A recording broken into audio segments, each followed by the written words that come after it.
Guys, welcome back to my channel. आज 10th board students की main topic पर video आ चुकी है। आज का हमारा टॉपिक है कि बेसिक स्टैंडर्ड मैथ्स वालों को कैसे पढ़ाई करनी है। तो जैसा कि मैंने आप लोगों से कहा था पिछली वीडियो में, मैं इस टॉपिक पर वीडियो जरूर बनाऊंगी, सो हियर इट इज। तो जिसको नहीं पता है मैं बता दूं कि मैं हूँ क्लास 11th में एंड आई एम प्रारंभ ऑफ नेक्स्ट टॉपर्स। तो अब हम हमारा टॉपिक शुरू करते हैं।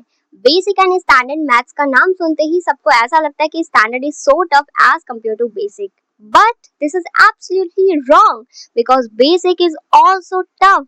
हाँ, हम ये कह सकते हैं कि स्टैंडर्ड से 10% कम टफ है वो, लेकिन हाँ वो है। तो अगर तुम बेसिक वाले हो तो उसको हल्के में बिल्कुल भी मत लेना, और अगर तुम बेसिक वाले हो तो एनसीईआरटी मैथ्स को बिल्कुल भी मत छोड़ना, उसको पूरी की पूरी कंप्लीट करना, तभी तुम अदर साइड बुक पे जंप कर सकते हो। मैं 10th में बेसिक मैथ्स ली थी तो मुझे स्टैंडर्ड की उतनी तो नॉलेज नहीं, लेकिन हाँ जैसा कि मैंने उसका एग्जाम पेपर देखा था तो मुझे इतना तो पता है कि स्टैंडर्ड तो टफ है ही, वो तो आप लोग को भी पता ही होगा, वो टफ है ही, इसलिए तो उसका नाम स्टैंडर्ड है। इसलिए चाहे तुम स्टैंडर्ड मैथ्स के हो चाहे तुम बेसिक मैथ्स के हो, पढ़ना तो दोनों में बराबर का ही है। तुम नेक्स्ट टॉपर से पढ़ते हो तो शोभित भैया के सभी सम्स को सॉल्व जरूर करना, क्योंकि उसमें से मेरे 2025 बोर्ड एग्जाम में 90% ऑफ द पेपर उसी में से आया था। मैं ये गारंटी के साथ कह सकती हूँ कि तुम्हारा पेपर भी बहुत अच्छा जाएगा अगर तुम उनके सॉल्यूशंस करोगे। और अगर तुम नेक्स्ट टॉपर से नहीं पढ़ते हो, तुम किसी भी कोचिंग, ऑनलाइन कोचिंग से पढ़ते हो, तुम किसी भी ऑफलाइन कोचिंग से करते हो, उनके सम जरूर करना, क्योंकि जो हमारे कोचिंग के टीचर्स होते हैं उन्हें बहुत बेहतर पता होता है कि हमारे बोर्ड एग्जाम में कैसे क्वेश्चंस पूछे जाएंगे। अब बात आती है साइड बुक से पढ़ने की। क्या साइड बुक से पढ़ना जरूरी है बेसिक वालों को? तो हाँ, बेसिक वालों को भी साइड बुक से थोड़े क्वेश्चंस लगाने जरूरी है, लेकिन अगर तुम नेक्स्ट टॉपर्स की क्वेश्चंस या फिर किसी भी अपने कोचिंग के क्वेश्चंस करते हो तो इट इज एब्सोल्युटली इनफ, क्योंकि बोर्ड में जो पेपर आता है, जो क्वेश्चन पेपर बनता है, वो मॉडरेट लेवल का बनता है।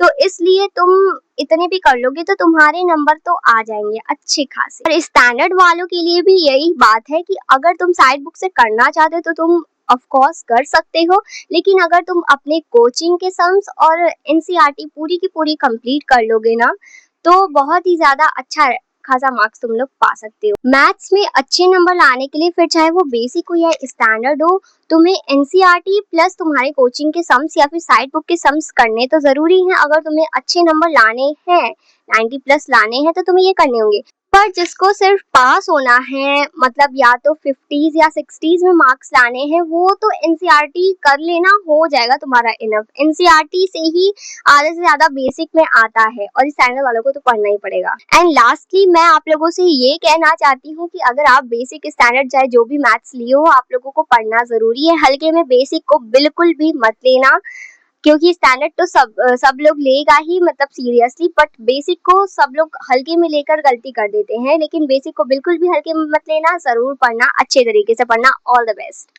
एंड हाँ, एक और बात मैं लास्ट में बोलना चाहूंगी कि बेसिक वालों के लिए मेरे पास बहुत ज्यादा neat and clean handwritten notes हैं। अगर आप लोगों को ये चाहिए तो कमेंट में मुझे जरूर बताना, मैं अलग से यूट्यूब पे फोटोज में ये वीडियो अपलोड कर दूंगी। Okay, thanks for watching. Bye bye.